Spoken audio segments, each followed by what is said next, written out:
I sat quietly in the old office, the flickering neon light on the ceiling struggling to hold on to the last glow of a long day. Before me was the company dissolution document, black letters smudged on white paper signed by my own hand. Crawford Cyber Defense, the brainchild into which I had poured my heart and soul, was now nothing but ashes. Bankruptcy. The word tasted so bitter, like a knife slicing into my heart.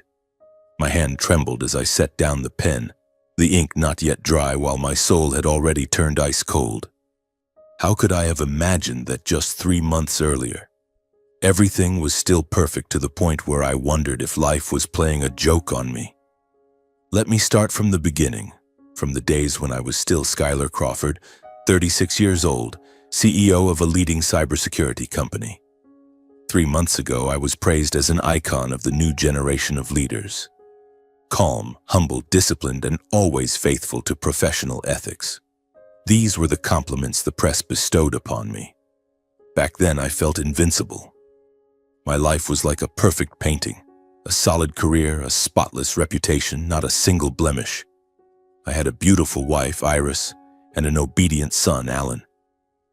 Everything seemed unbreakable, as if the heavens had arranged for me to live in a dream from which I would never wake. Every morning I woke up in the sprawling villa on the city outskirts where sunlight filtered through large glass windows, illuminating the lush green garden. My company, Crawford Cyber Defense, was at its peak. We specialized in developing security software, helping major corporations fend off hackers and cyber threats.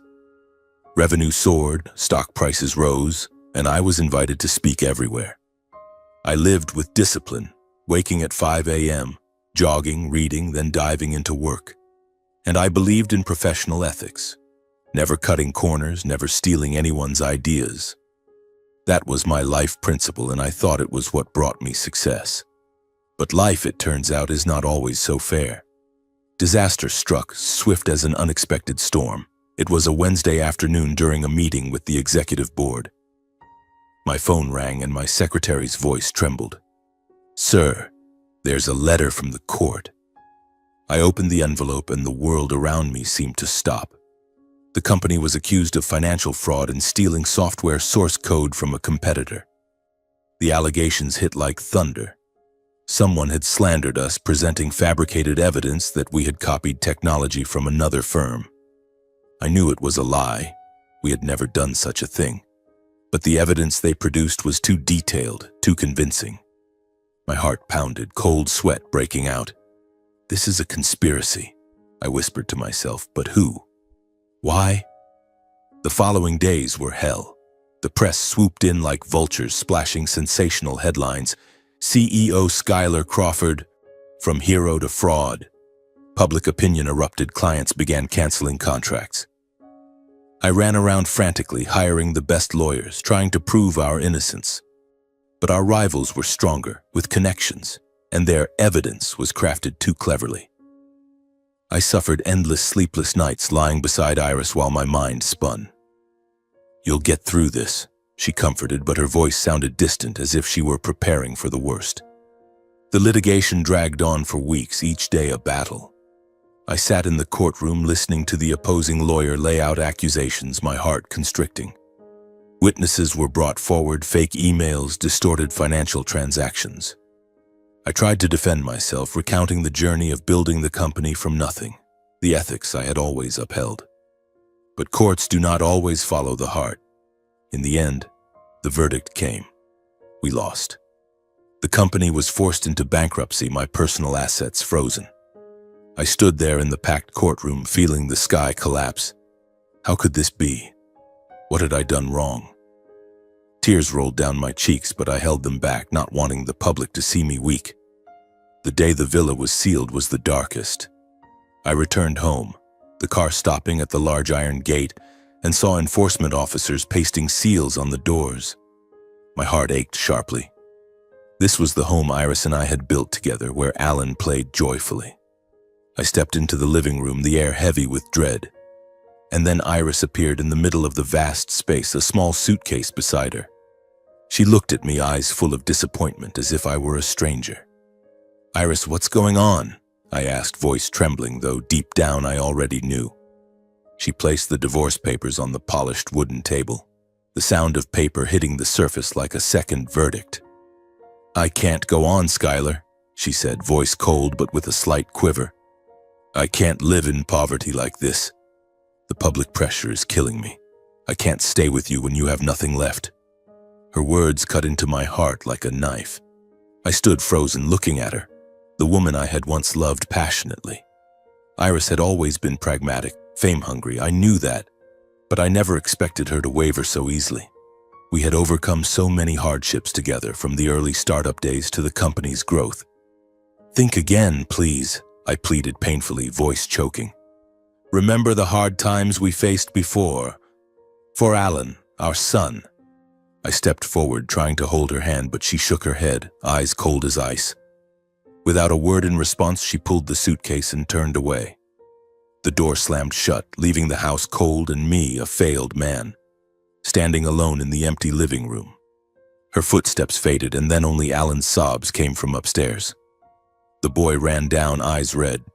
"Daddy, why did Mommy leave? Is she mad at you?" I hugged him tightly, not knowing what to say. How could I tell him his mother left because I had lost everything? My heart shattered, but I had to be strong. For Alan. That was the moment I realized the distance from the peak to the abyss is just one step. The days following the bankruptcy dragged on like a prolonged nightmare with no end in sight. Alan and I had to move out of the villa, now nothing more than a cold concrete shell plastered with ceiling notices. I rented a tiny motel room on the city outskirts where moldy walls and the constant roar of trucks echoed through the night. The room barely fit an old double bed and a rotting wooden table, but it was all I could afford with the meager savings left. Every morning I woke to see Alan sleeping soundly, his innocent face twisting my heart. I scrimped every penny for him, buying milk, bread, and a few cheap toys so he wouldn't feel alone. "Daddy, our house is so small, but I like it because it's close to you," Alan said with a pure smile, his words cutting into me like a knife. I hugged him, whispering, "It'll be okay, son. Daddy will do everything to get us a new home." But deep down, I knew it was an empty promise, as reality was cornering me. I started sending job applications everywhere, hoping my CEO experience would open some door. I spent hours at the old computer, crafting resumes, writing cover letters, sending them to hundreds of companies. "I am Skylar Crawford, who once led Crawford Cyber Defense to its peak," I wrote, trying to highlight past achievements. But the responses? Nothing, or worse, polite rejections. "We appreciate your experience, but the position has been filled." I knew the real reason. Who would hire someone tied to a fraud lawsuit, especially with a young child in tow? The press still covered the case, and my name now meant failure. Each rejection email felt like a punch in the face. My heart raced, cold sweat broke out, and I wondered, do I have any chance left? I called old contacts, voice trembling. "I can do anything, even a lower position." But the answer was always the same. "Sorry, Skylar, but with the current situation." They hesitated, and I understood. They feared trouble. Savings drained quickly like water through fingers. Utility bills piled up on the table, red demand notices keeping me awake. I cut everything. Simple meals, only discounted items, even turning off lights early to save power.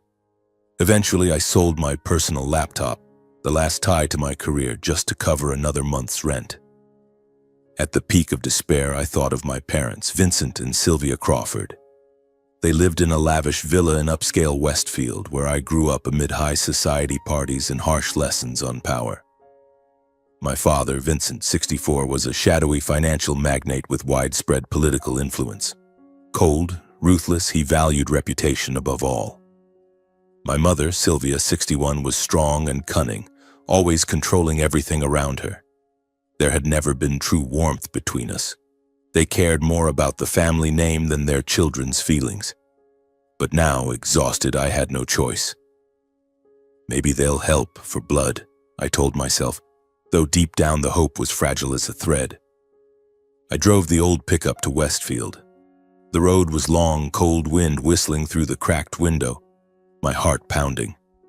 Alan sat beside me, asking, "Daddy, are we visiting Grandpa and Grandma?" "I miss them."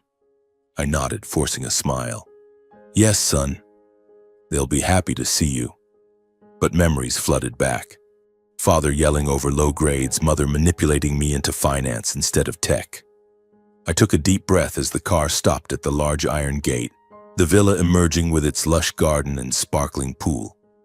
I rang the bell, voice shaking. "It's me, Mom and Dad."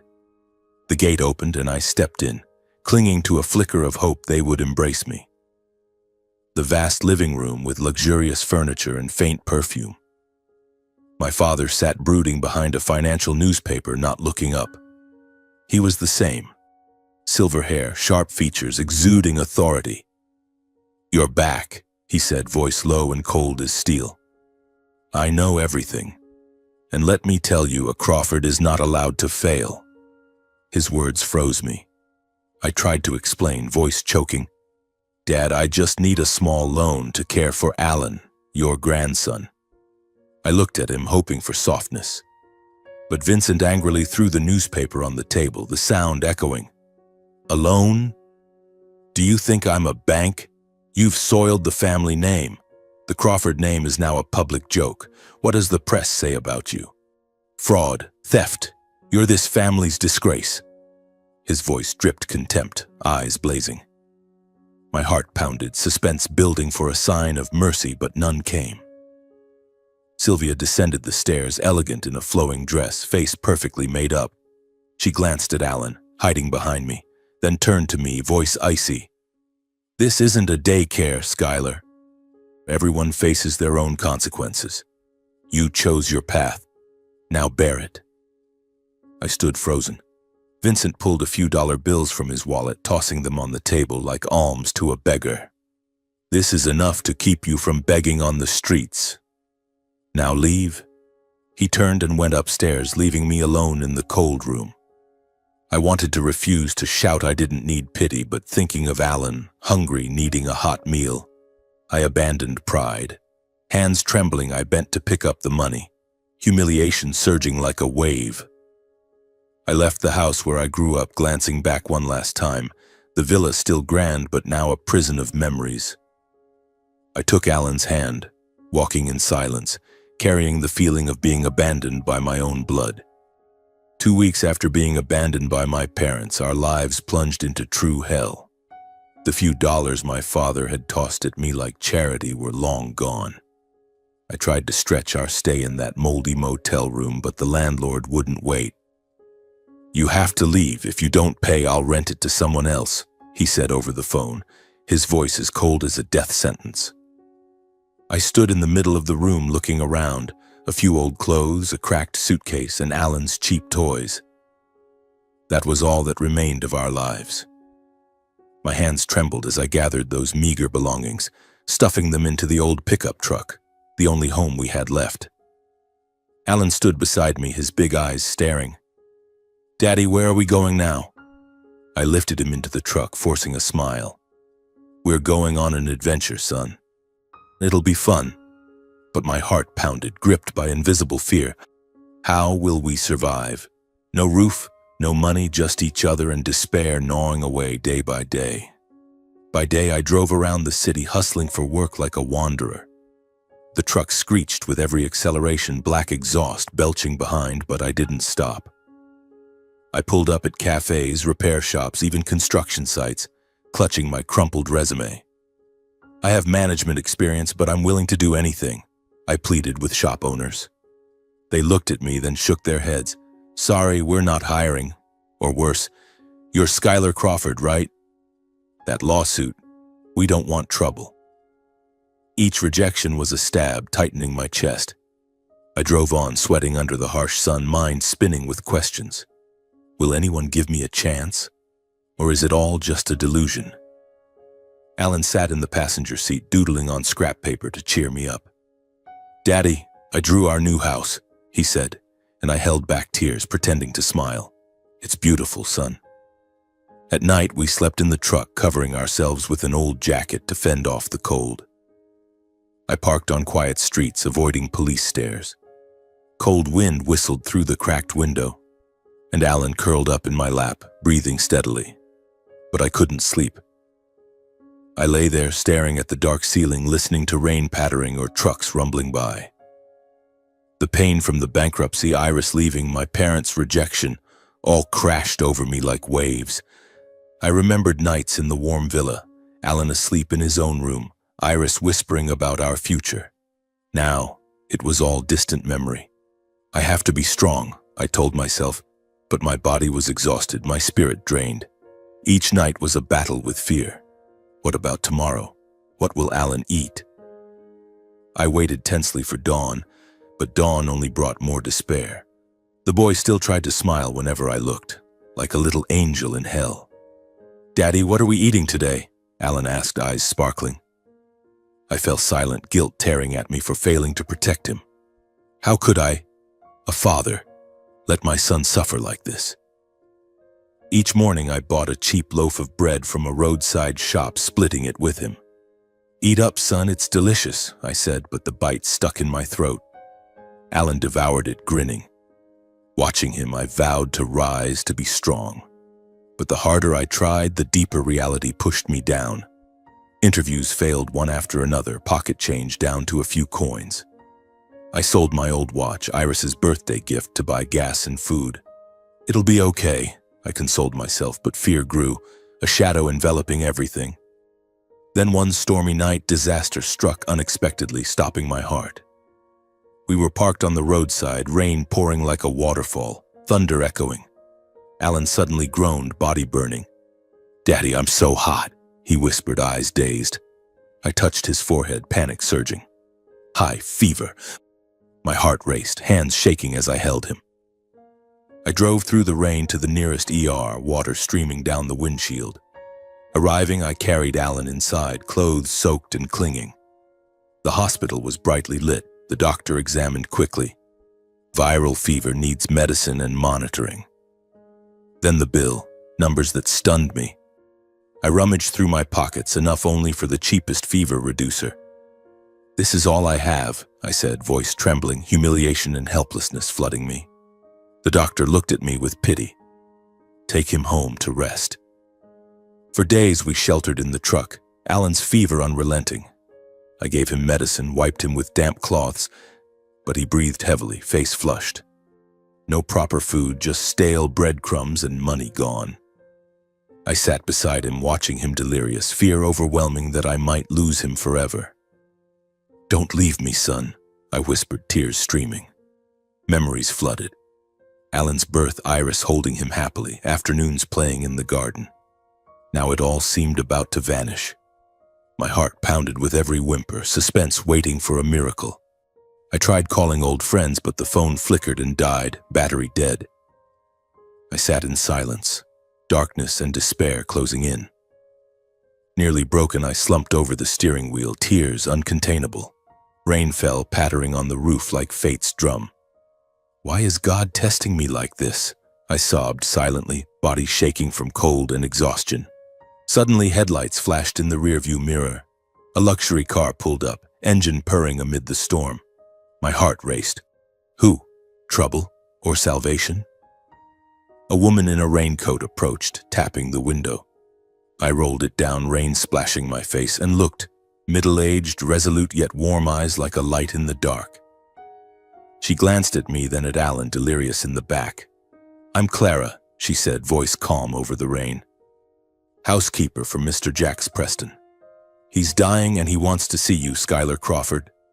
I was stunned, confused. Jax Preston? The name rang a bell, but why me? Why? I don't know him, I stammered, heart chaotic. She looked at Alan, voice urgent. "Your son is critical. Without treatment, he won't survive. Follow me. Mr. Jax has a private doctor." Her words struck like lightning. I looked at my son, pale, breathing faintly. No choice left, a spark of hope and despair. "Okay," I said, voice shaking. I let fate lead, starting the engine to follow her to where my life was about to turn. The car drove through the rain, my heart racing with 1,000 questions. Who is Jax? Why me? And Alan, my son. Will he be saved? Clara drove ahead, her luxury car gliding smoothly on the dark road while my truck rattled behind, headlights dimly piercing the thick rain. We left the city, turning onto suburban forest roads lined with dense trees, leaves rustling in the storm wind. My heart pounded every time the truck jolted over potholes, rainwater splashing the windshield. I glanced at Alan in the back seat. He remained unconscious, breathing rapidly, fear surging like waves. "Hang in there, son," I whispered, gripping the steering wheel tightly. How long had it been since I prayed? But that night I murmured silent pleas, hoping God wouldn't take my only child. Clara drove for about an hour, the road narrowing, the forest thickening as if swallowing us. I wondered, where is this? A villa in the woods? Why would someone like Jax Preston live in such isolation? Suspense rose. I imagined everything. A trap or a miracle. Rain poured relentlessly, thunder echoing like fate's warning. Finally, through the downpour, a large villa emerged, hidden deep in the forest, warm yellow lights illuminating the entrance. It was massive, like a fairy tale castle in harsh reality, with gray stone walls and curved tiled roofs. The iron gate opened as Clara pressed the remote, and we parked under the porch. I carried Alan out, rain soaking our clothes, his body burning in my arms. Clara led the way, voice calm. "Hurry, the doctor is waiting." We entered the grand foyer, warm with pine and fresh flowers, starkly contrasting the storm outside. A medical team in white coats waited, gently taking Alan from me and wheeling him into a side room with modern equipment. "We'll take care of the boy," the doctor said, professional yet reassuring. My heart clenched as Alan disappeared behind the door. "My son. Will he be okay?" I asked, voice trembling. Clara placed a hand on my shoulder. "They're the best. Now Mr. Jax is waiting." I nodded, mind reeling. "Alan will live, right? I can't lose him." Clara led me down a long hallway, red carpet underfoot, walls hung with abstract paintings and old photos. My heart raced faster as we reached a large room at the end, heavy wooden door creaking open. Inside, the air was heavy, antiseptic mixed with forest dampness. In the center was a large hospital bed where Jax Preston, 62, head of the famous Preston Motors auto empire, lay. He was frail, skin wrinkled, silver hair disheveled, surrounded by machines and tubes. Ventilator beeping, oxygen bubbling, heart monitor pulsing steadily. I froze at the door, not recognizing the man. I'd heard of Jax Preston in the press, the auto tycoon who built an empire from nothing. But why here? And how did he know me? Clara whispered, "He's been waiting for you." I approached, legs heavy as lead, heart pounding with suspense. The old man turned his head slowly, cloudy eyes still kind. He looked at me, a faint smile on his lips. His voice was hoarse, weak as a breeze. "Skylar. Crawford. Finally, you're here." I stood stunned, sitting on the bedside chair, hands trembling. Who are you? How do you know me?" He coughed. Clara gave him water, then he continued, "I've been searching for you for months, hoping to meet my savior before I close my eyes. You are my savior, Skylar." The word savior jolted me like lightning. Savior? When did I save him? My mind spun, memories jumbled but unclear. Jax breathed heavily, then pressed on, voice weak but firm. 12 years ago, in a car accident. My vehicle skidded off the road, plunged into the river. Heavy rain, rushing water. I thought I was done for. But you, a young man then, risked your life, jumped in to save me. Memories flooded back like an old film, vivid and real, making my heart race. I recalled that rainy night 12 years ago when I was a young software engineer driving home late. Torrential rain, slippery roads, and I saw a car plunge into the river from afar. My heart pounded then, adrenaline surging. Without thinking, I pulled over, shed my jacket, dove into the freezing water. The current dragged me, but I swam to the sinking car, smashed the window, pulled the unconscious man out.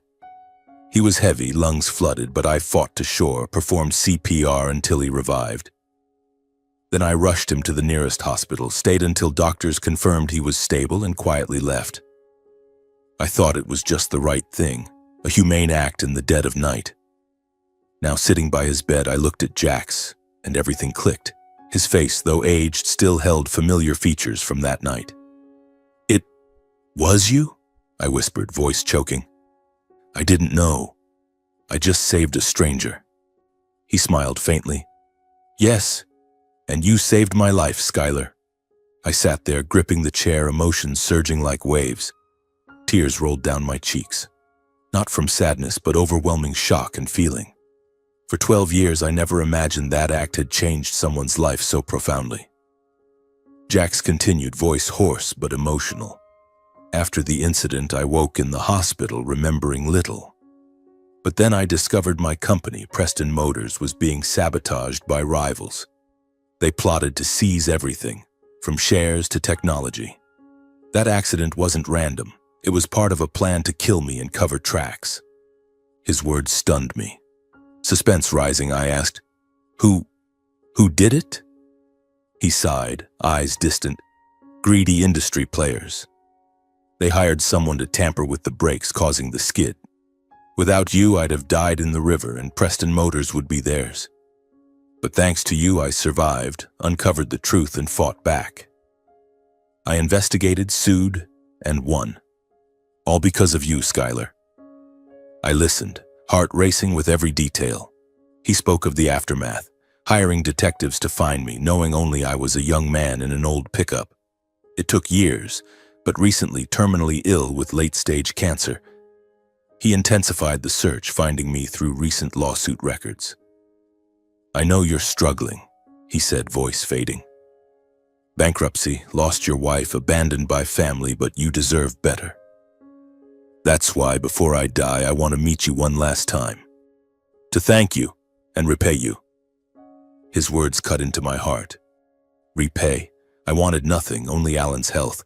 But deep down, I sensed a life debt unfolding, making me tremble. A nurse entered, checking monitors.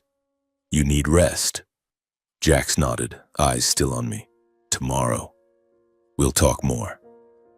I stood, legs weak, leaving with 1,000 questions. That night, in a large, warm guest room, I lay awake thinking of that rainy night 12 years ago. Suspense for morning. I knew my life was changing, but in what direction? Emotion and fear intertwined, like standing before a mysterious door. The next morning, dawn filtered through the forest canopy, casting faint rays into the villa. I woke early, heart full of anxiety, and rushed to Mr. Jax's room. Clara was already waiting at the door, her face sorrowful, eyes red-rimmed. He's gone, Skylar," she whispered, voice choking. I pushed the door open, and the sight stopped my heart. Mr. Jax lay still on the bed, face peaceful, nurses removing the tangled IV lines. Machines were off, the room silent enough to hear my own breathing. I stood silently, bowing at the bedside, feeling an endless void. The man I saved 12 years ago, who found me in my abyss, was now gone forever. "Thank you," I whispered, lightly touching his cold hand. The funeral was quiet and dignified, held a few days later in the villa's back garden. No noisy crowds, no jostling press. Mr. Jax wanted it that way, Clara said. The coffin sat among ancient trees covered in white flowers, forest winds whispering farewell. I stood in a borrowed black suit, Alan clinging to my leg. Servants, butler, doctors, a few close staff, bowed final respects, voices low in an old hymn. As they bowed, a heavy weight pressed my chest like a stone. Days later, grief still lingering, I got a call from Mr. Jax's personal lawyer, Marcel Moore. His voice over the phone was serious, courteous. "Mr. Skylar, I need to meet you at the office. Regarding Mr. Jax's will." My heart pounded. Will? I never imagined. And why would his will involve me? I drove downtown. The law office was in a gleaming high-rise, air-cold with paperwork and legalese. Marcel Moore greeted me, middle-aged, glasses, impeccable suit. We sat in the conference room, thick stacks of documents before us. "Mr. Jax made his will clear," he said, sliding a paper toward me. His entire estate, Preston Motors conglomerate shares, the villa, supercar, and yacht collection, is transferred to you as repayment for saving his life years ago. His words exploded in my head like a bomb. I stared frozen at the paper, letters dancing, hundreds of millions, a massive auto empire. Gratitude mixed with confusion overwhelmed me. How? I, who lost everything, bankrupt, wandering, now chosen to inherit this vast legacy? The coincidence was too great, leaving me moved yet terrified. My hands shook holding the paper. But why me? I'm not his son. Marcel shook his head. I don't know, but the will is authenticated, fully valid and precise. Mr. Jacks believed you deserved it. My heart raced, suspense over the sudden burden. Was this a miracle or a weight? The lawyer handed me a sealed envelope, aged yellow paper, handwritten, for Schuyler Crawford only. Per Mr. Jacks, only you may open it, Marcel said gravely. I nodded, mind swirling. I left the office, driving back to the villa in light rain, 1,000 whys flooding. Why me? What secret lies behind? The envelope felt heavy, like carrying fate. Back at the villa, I sat long on the large living room sofa, staring at the envelope with a strange premonition, like it held a ticking bomb. Hands trembling, I tore the seal, breath quickening. Inside was a handwritten letter in Mr. Jacks's shaky script, and a thick stack of yellowed documents. Heart pounding, I opened the letter. Dear Schuyler. In it, Jacks wrote heavy final words. He had a son my age named Caden Preston living abroad. Jacks confessed his lifelong empire, from a small garage startup to Preston Motors, could not go to Caden. According to him, Caden was a hedonist, ambitious and ruthless, willing to betray all values for power. He recounted Caden's wastefulness, scandals, and attempts to seize the company during his illness. I cannot let my legacy fall to such hands, he wrote. I read, heart tightening. Was he so alone he chose a stranger? Then he expressed faith that only I, with humility, integrity, and resilience through adversity, deserved not just the wealth but his ideals, ethics, and spirit. You saved me without seeking gain, Schuyler. That's the quality I sought. Reading this, my eyes burned, deep emotion rising. Tears fell uncontrollably. Was I the failure seen as heir? Heart racing with gratitude and strange pride. But the final lines stopped my breath like a chokehold. Jacks revealed the saboteurs of his 12-year-old accident were none other than Crawford Financial Group, my parents' company. The file held all evidence he gathered over years. His words struck like thunder, my world spinning. My parents? Those who abandoned me? Enemies of Mr. Jacks? I dropped the letter, hands shaking as I opened the file. Papers scattered, million-dollar transfer receipts, secret brake-tampering contracts, photos of clandestine meetings between my father and accomplices. Crawford Financial Group's logo clear on every page, Vincent and Sylvia's signatures undeniable. I stared, heart iced over, falling into an abyss. Memories surged. Parents' secretive deals, late-night trips, lessons on power without scruples. Now it connected.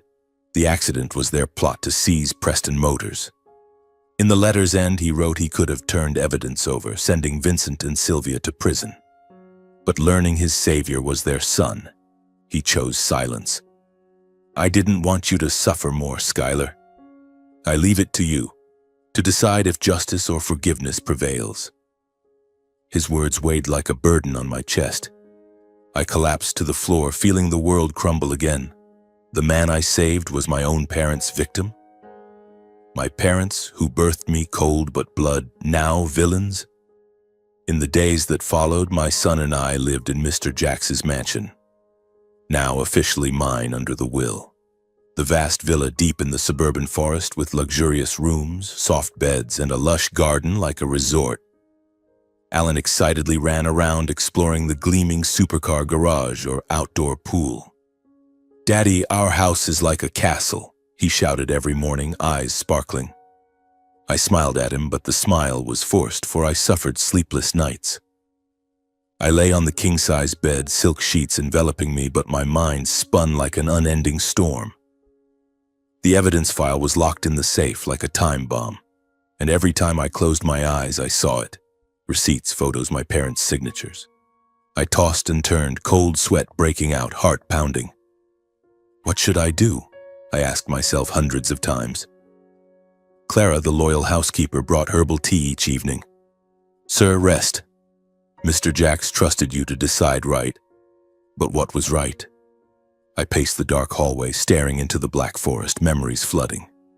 My parents abandoning me in their lavish villa, tossing money like alms. Now they were attempted murderers. Pain mixed with rage left me breathless.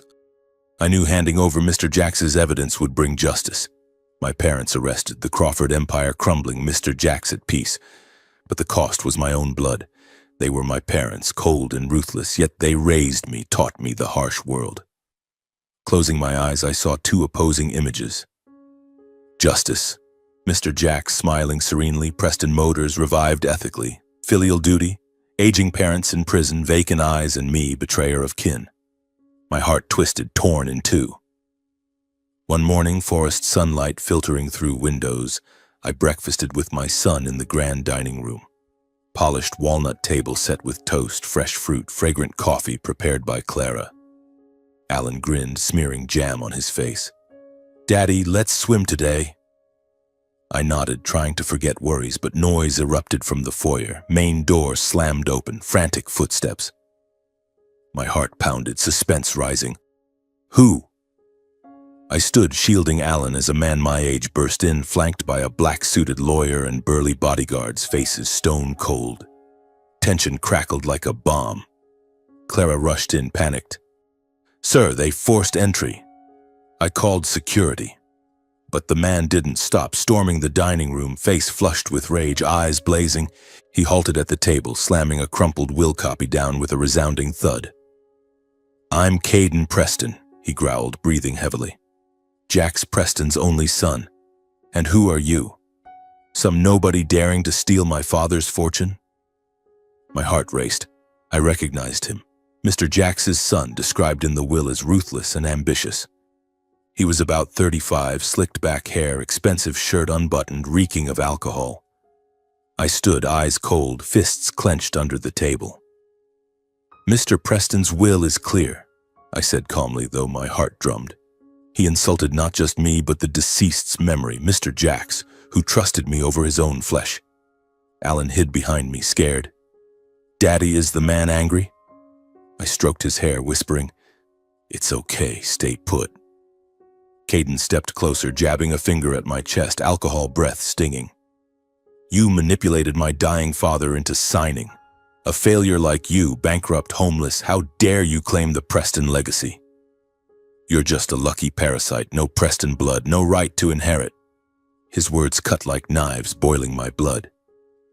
I recalled Mr. Jacks's letter. Caden, the hedonist ready to betray. Now he stood before me, purple-faced, shouting. I suppressed rage, meeting his gaze firmly, unbowed. The will reflects Mr. Jacks's wishes. I forced nothing. My silence enraged him further. He slammed the table, glasses clinking, jam splattering. Who do you think you are? I'll sue you. Return Preston Motors or you'll regret it. He swung his arm, bodyguards advancing, air suffocating.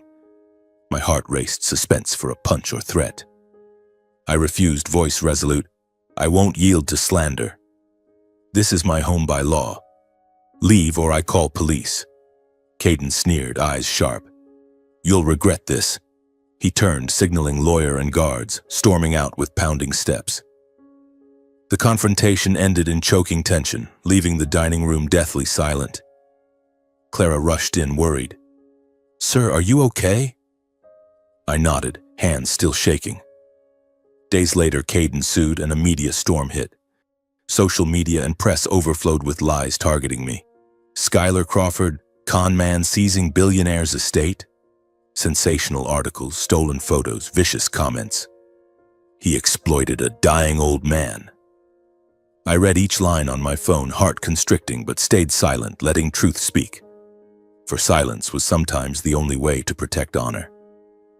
Then the inheritance dispute trial unfolded in city court, courtroom packed with reporters. Caden sat opposite, scowling, his lawyer attacking. Will coerced, but my lawyer, Marcel, presented the original Will and Clara's testimony. Mr. Jax was lucid, wishes clear.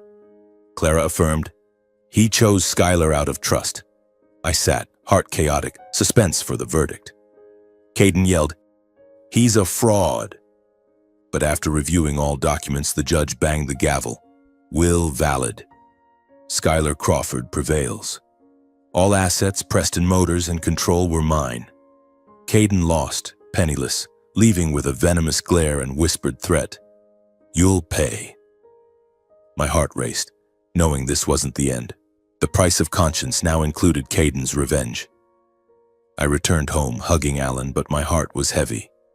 Was this victory worth it?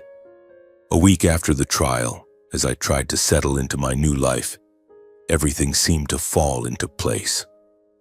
Preston Motors, the auto empire Mr. Jax left me, demanded immediate immersion in work. I spent days in the downtown headquarters meeting executives, reviewing financial reports, and planning restructuring to emphasize business ethics as Mr. Jax desired. Luxury cars rolled in the factory, machines roared, and employees eyed me with curiosity and respect. The new boss, they called me, and I forced smiles, striving to prove worthy. Alan stayed home with Clara, quickly adapting to the vast villa running in the garden, asking about model cars in the garage. Daddy, bring a big car home today, he cheered each morning as I kissed him goodbye.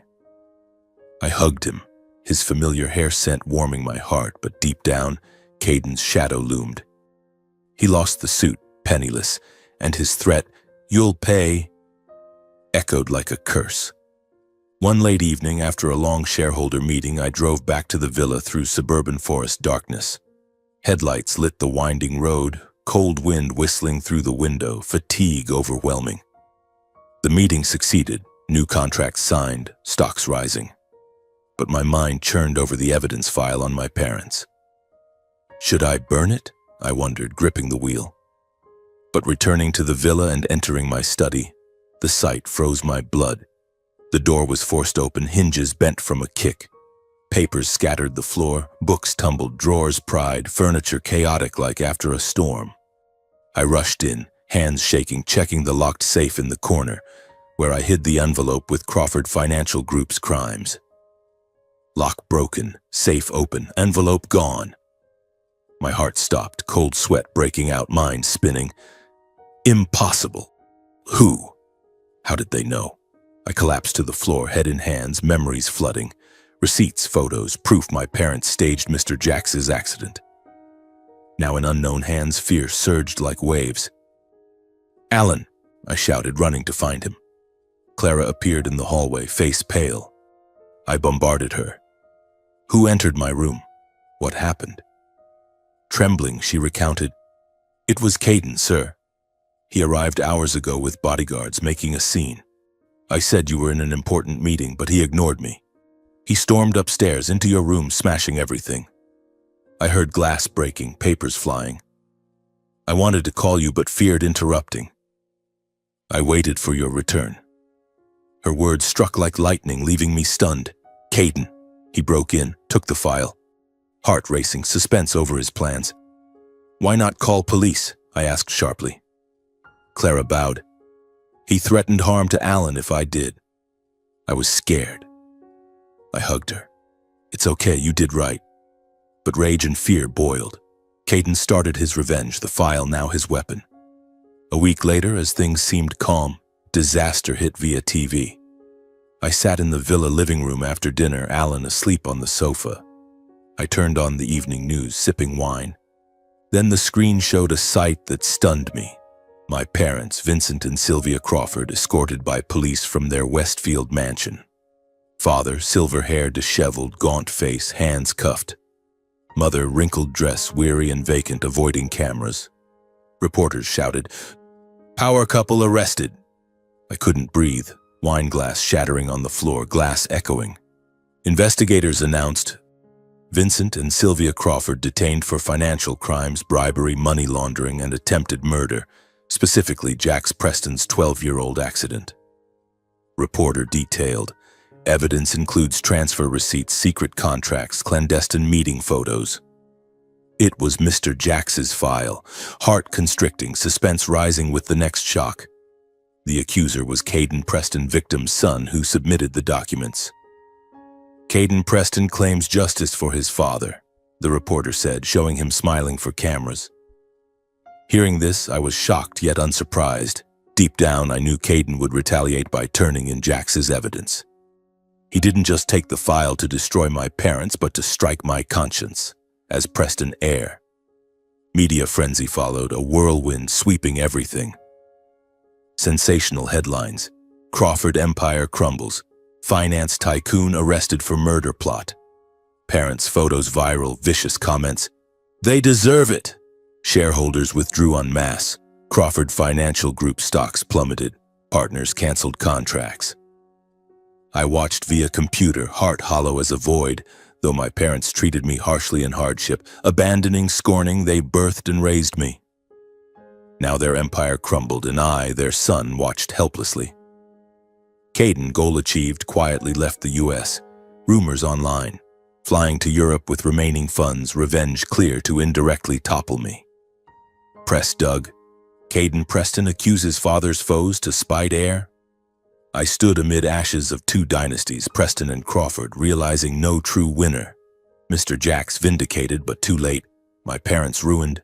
Caden broke but satisfied. Me wealthy but heartbroken. In the following weeks, the world around me spiraled into chaos, where truth emerged but brought no peace. The trial of Vincent and Sylvia Crawford drew massive media attention, like a tragic play broadcast live. The courtroom overflowed with reporters, cameras flashing nonstop, headlines screaming, "Finance tycoon Vincent Crawford faces death by reputation." Both faced numerous charges: large-scale financial fraud, bribing officials to manipulate markets, money laundering through shell companies, and attempted murder, specifically targeting businessman Jax Preston in the 12-year-old accident. I sat in the villa, watching on TV, heart pounding every time my parents appeared. My father, Vincent, once a powerful magnate with a confident smile, now stood behind the defendant's bar, shoulders slumped, eyes averted. My mother, Sylvia, tried maintaining her aristocratic poise, but her hands trembled holding the microphone. The prosecutor presented evidence, Caden's submitted file, with a steely voice. After 3 tense weeks, sentencing came on a drizzly morning. The courtroom fell silent. The judge banged the gavel, voice grave. Vincent Crawford is sentenced to 25 years imprisonment, no parole due to the severity of the crimes. My father bowed his head, shoulders shaking, silent. Then my mother. Sylvia Crawford receives 18 years for complicity and concealing criminal acts. She sobbed softly, hand over mouth, eyes vacant. Reporters snapped photos, crowds outside cheered. Justice prevails. I followed the entire trial in silence from the villa before the TV, not gloating, not in intense pain, just a profound exhaustion, as if my soul was drained after all the turmoil.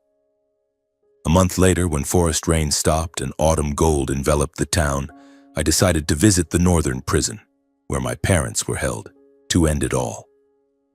The long road wound through red-leaved forests, cold wind whistling through the car window, my heart pounding with suspense. What will I say? I wondered, gripping the wheel. Alan stayed with Clara, waving. Daddy, visiting Grandpa and Grandma? Have fun. I forced a smile, but inside chaos, this was the final meeting to close the past. The prison loomed, high concrete walls, barbed wire, heavy air like a graveyard. I passed security, waited in the visiting room, heart racing each second. Then they appeared behind thick glass, Vincent and Sylvia Crawford, no longer tycoon and lady. Across the glass, my father sat hunched, silver hair disheveled, gaunt face etched with deep wrinkles.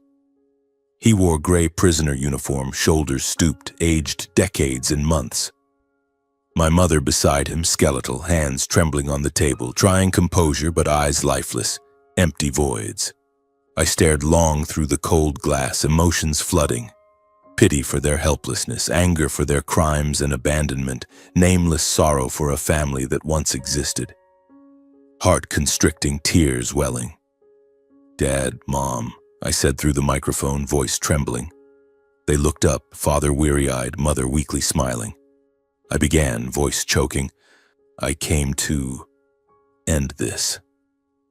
The days you abandoned Alan and me when I lost everything, you tossed money like charity, turned cold backs. I remember it all. Your mistakes shattered our family, and now the price is this, in prison." My words cut like knives, but needed saying. My father lifted his head, lips moving as if to speak, but only a heavy sigh, eyes down. My mother shook her head, tears streaming, lacking courage to face the past. She whispered, "Skylar," then fell silent. Both ultimately mute, heavy silence louder than excuses, an invisible wall between us. I sat staring through glass, heart aching. Suspense for an apology, explanation, but none. Only sighs and tears. I stood, final glance through thick glass. Father bowed, mother averted, then turned away. Steps slow but resolute, leaving a dead chapter. Outside prison, cold wind hit my face, and I cried, for them, for Mr. Jacks, for myself. 2 years passed since the verdict closed the chapter. Time flowing like a gentle river, washing away painful fragments, leaving a renewed, stronger Skylar Crawford. I had restored Preston Motors to its pinnacle, not just an ordinary car company, but a symbol of innovation. My name was cited as a model of resilience and rebirth. From a bankrupt wanderer sleeping in his truck to the master of a billion-dollar empire. I stood on stages at major conferences, microphone in hand, sharing the journey. Failure is not the end, but a lesson to rise. Applause thundered, but deep down I knew true value lay in sleepless nights and agonizing decisions. My heart still raced, recalling Mr. Jacks, the evidence file, and Caden, the vanished man whose vengeful shadow lingered. Suspense over potential surprises kept me vigilant, but life was now steadier, like a sturdy ship on the open sea. Under my leadership, the company became a new icon in smart vehicle technology and digital security.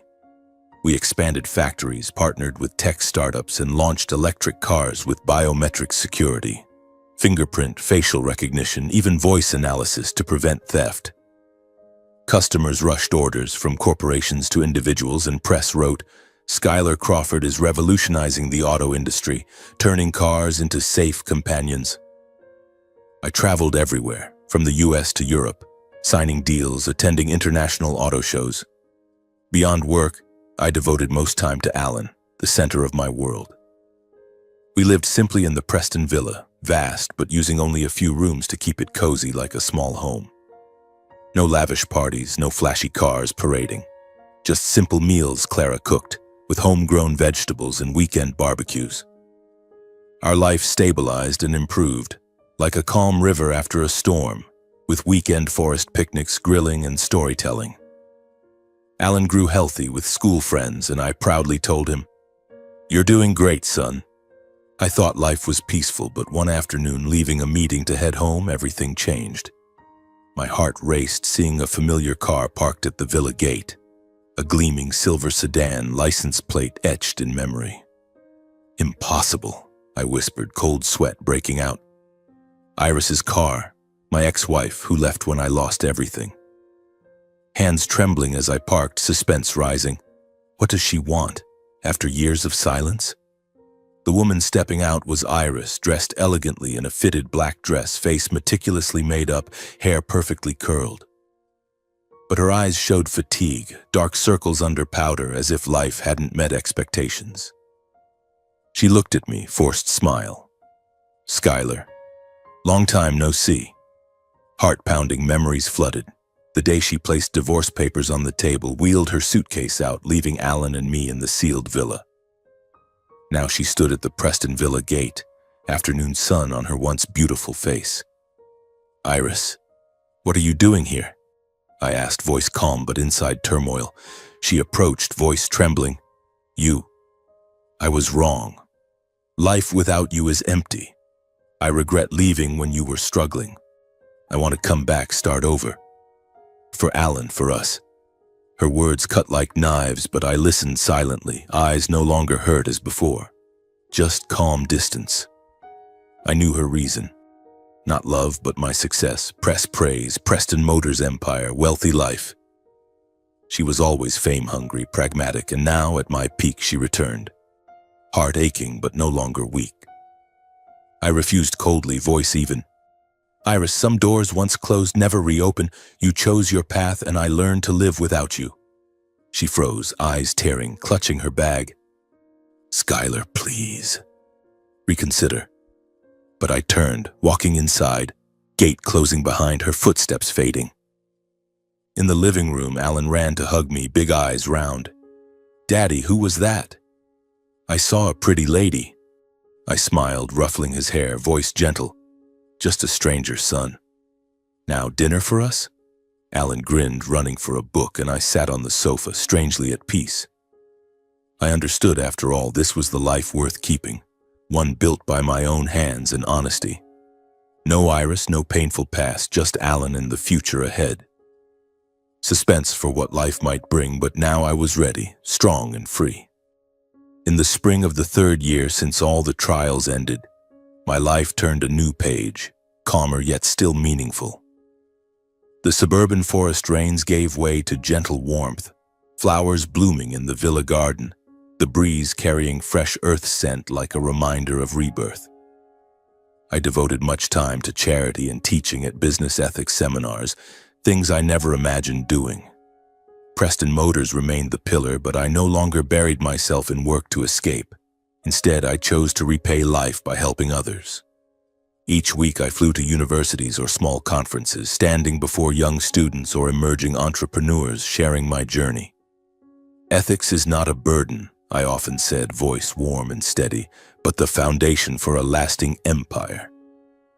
They listened, applauded, eyes sparkling with hope, like mine once, as a young engineer full of dreams. But after each talk, I declined interviews, quietly returning to the villa, avoiding media flashes. Why don't you appear in the news more? Alan once asked, holding a newspaper article about me. I smiled, ruffling his hair. Because Daddy prefers quiet, son. Fame isn't everything. My heart raced, recalling the past. Lawsuits, bankruptcy, parents in prison. But now that suspense yielded to peace, as if life whispered, you did right. I allocated 10% of Preston Motors' quarterly profits to establish the Jax Preston Foundation, continuing the compassion Mr. Jax passed to me. The idea came one sleepless night, sitting at his old desk, flipping through photos of his life. From a tiny garage to a vast empire. You saved me without seeking gain, I whispered, tears falling. The foundation formed quickly, aiming to support orphaned children and engineering students, those like my younger self, lacking opportunity but full of potential. We built learning centers on the city outskirts, provided scholarships for hundreds in tech fields, and held summer camps for orphans, teaching programming, auto engineering, and most importantly, life ethics. Visiting centers, I saw children beaming, holding new laptops, asking, Uncle Skylar, how do you make a flying car? I smiled, sitting to tell of Mr. Jax. Start with a dream and stay honest. Alan often joined, playing with kids, sharing toys, helping others, Daddy. My heart warmed seeing him learn compassion, what Mr. Jax taught me through that life-saving act. But signing foundation checks, I thought of Caden, who used the file for revenge, and wondered, if he knew, would he regret? Suspense over the foundation's impact. I tracked reports. A scholarship student, now an engineer at Preston Motors, an orphan finding adoptive family. That was the greatest reward, making me smile in quiet nights, knowing kindness rippled like waves on a lake. Despite invitations to prestigious events, from TED Talks to global economic forums, I stayed humble, avoiding media as a self-reminder against vanity. I declined most, accepting only small sessions for direct audience talks. I'm no hero, I told organizers over the phone, voice soft, just a lucky survivor. Press still pursued, paparazzi lurking outside the villa, but I hired discreet security, living quietly. Alan asked, Daddy, why do people take your picture? I laughed. Work stuff, but I prefer home with you. We spent weekends reading, playing chess or forest walks, simple moments bringing heart peace. But in quiet nights, Alan asleep, I still thought of my parents in prison. No longer resentful, anger faded with time. I silently wished them peace and awakening before it was too late. I sent prison letters, simple lines, "I hope you're well. Reflect on the past." No reply, but I knew they received them. The final visit haunted. Father sighing, mother silent. Now I prayed quietly. Wake up before time runs out. Heart beating softly, thinking of them. Not pain, just gentle sadness like falling autumn leaves. Alan, now 10, more mature, sometimes asked about grandparents curiously. Tall, messy hair after soccer at dinner. "Daddy, what about Grandma and Grandpa? Why in prison?" I didn't hide, wanting to teach truth. "They made mistakes, son. Did wrong for power, now paying the price. But we learn from their errors to be better." Alan nodded, eyes serious. "I won't be like that, Daddy. I'll be honest like you taught."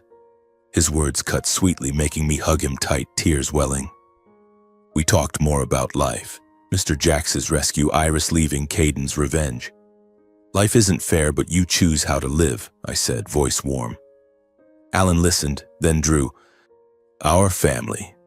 Daddy, me, and Mr. Jax in the clouds." I hung it in the room, smiling. Beautiful. Suspense over his growth, I knew Alan would be a good man. Not like Caden, not like my father. Those talks were life lessons, healing old wounds. I realized over 2 years life doesn't divide winners and losers, but those who learn from pain and those who deny it. I was once a loser, bankrupt, wandering, abandoned, but pain taught resilience. My parents denied faults, now imprisoned. Caden denied compassion, exiled. I learned from them, growing stronger.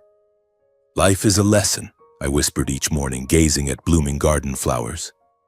I rewrote my old journal, worn leather book of dark days, first page in shaky script. "Justice isn't for revenge, but to light the path forward." Each night, a few lines. About the foundation, Alan, lessons from Mr. Jax.